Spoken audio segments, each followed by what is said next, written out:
added by way of punishment, that was taken away by Jesus Christ. That was one thing which he did. And the second thing was that although in Torah great stress was laid on revenge, it was so much stressed, the revenge I mean, that later scholars were misled to believe that Torah had left no room for forgiveness whatsoever. It was revenge and revenge and revenge and again revenge and nothing more. But the Holy Quran tells us that a small opening was made in Torah itself for forgiveness as well. And that was left unattended. Unless that was attended, the teaching of Torah could not be completed.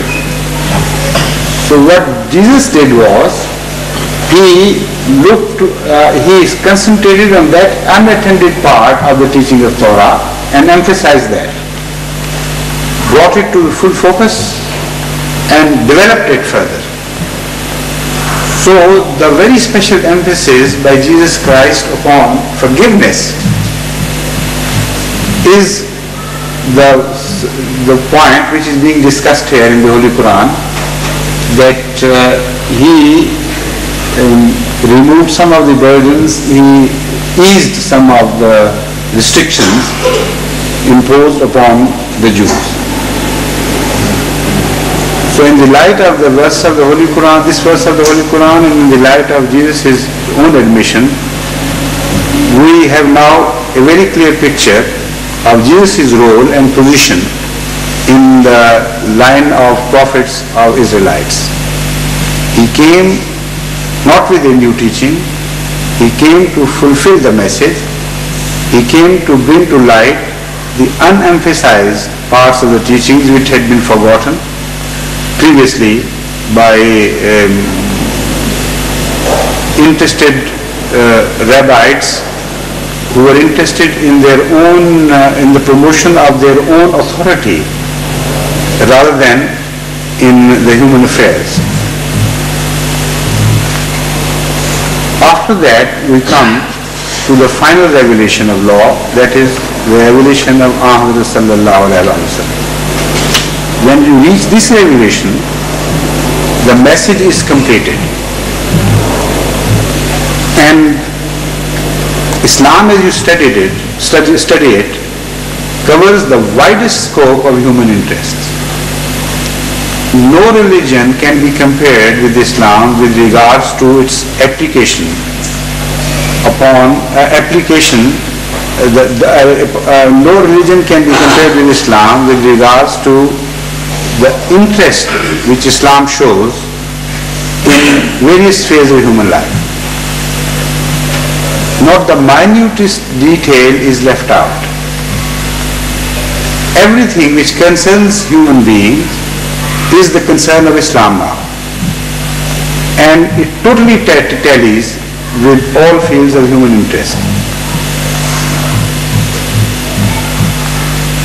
According to one verse of the Holy Quran, الَّذِينَ يَتَّبِعُونَ الرَّسُولَ النَّبِيَّ الْأُمِّيَّ الَّذِي يَجِدُونَهُ مَكْتُوبًا عِندَهُمْ فِي التَّوْرَاةِ وَالْإِنْجِيلِ يَأْمُرُهُم بِالْمَعْرُوفِ وَيَنْهَاهُمْ عَنِ الْمُنكَرِ وَيُحِلُّ لَهُمُ الطَّيِّبَاتِ وَيُحَرِّمُ عَلَيْهِمُ الْخَبَائِثَ وَيَضَعُ عَنْهُمْ إِصْرَهُمْ وَالْأَغْلَالَ الَّتِي كَانَتْ عَلَيْهِمْ فَالَّذِينَ آمَنُوا بِهِ وَعَزَّرُوهُ وَنَصَرُوهُ وَاتَّبَعُوا النُّورَ الَّذِي أُنزِلَ مَعَهُ أُولَئِكَ هُمُ الْمُفْلِحُونَ.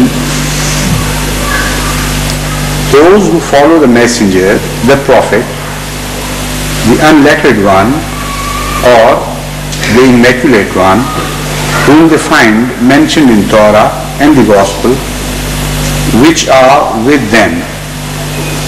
Which are with them means the Gospel and Torah, which are already known to the scholars of Judaism.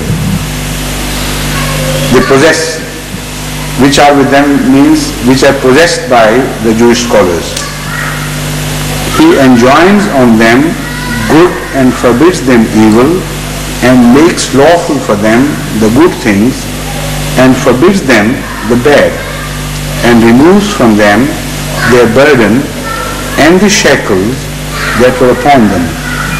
So those who shall believe in him and honor and support him and help him and follow the light that has been sent down with him, these shall prosper.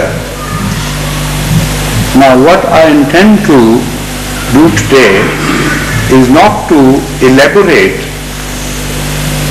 on the subject of Islamic Sharia. What is the field of its coverage and so on and so forth. I am developing this subject for completely a different purpose, which I have not yet revealed to you. Why I am discussing all this development of Sharia is to make you understand the word itmam-e-nema.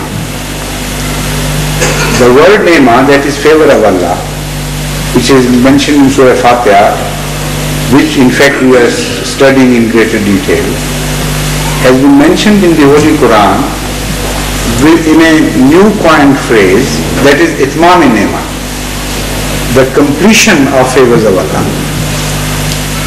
As I earlier observed, the word completion of favors of Allah does not only apply to the religious field, but also to the material field.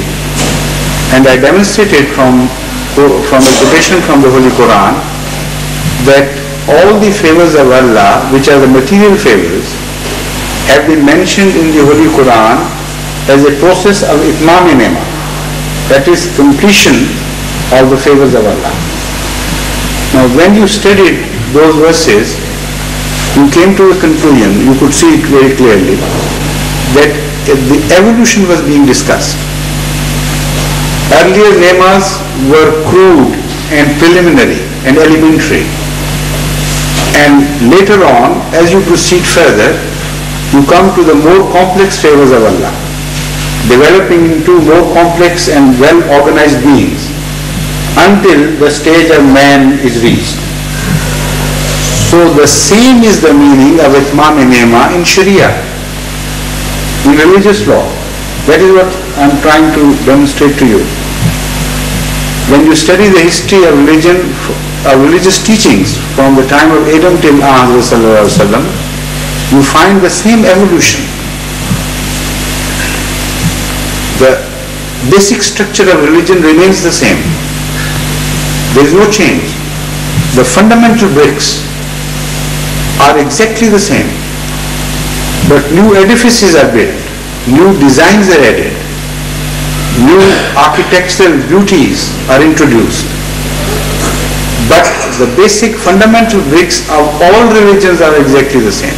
There is no difference.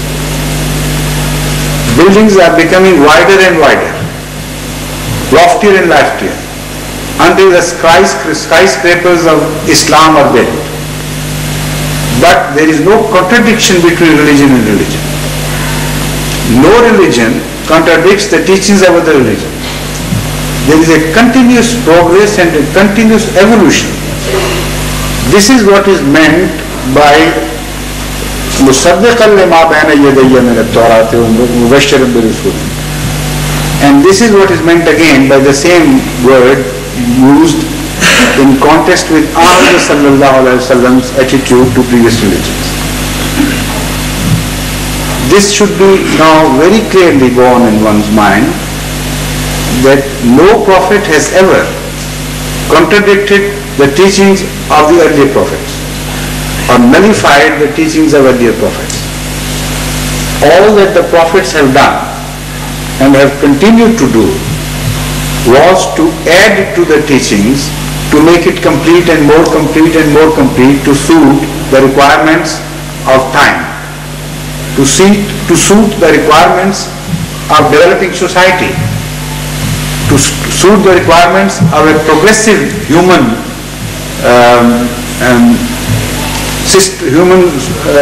not just society, but progressive humanity, I should say. As we proceed along the achievements of human knowledge and human experience, you come to realize that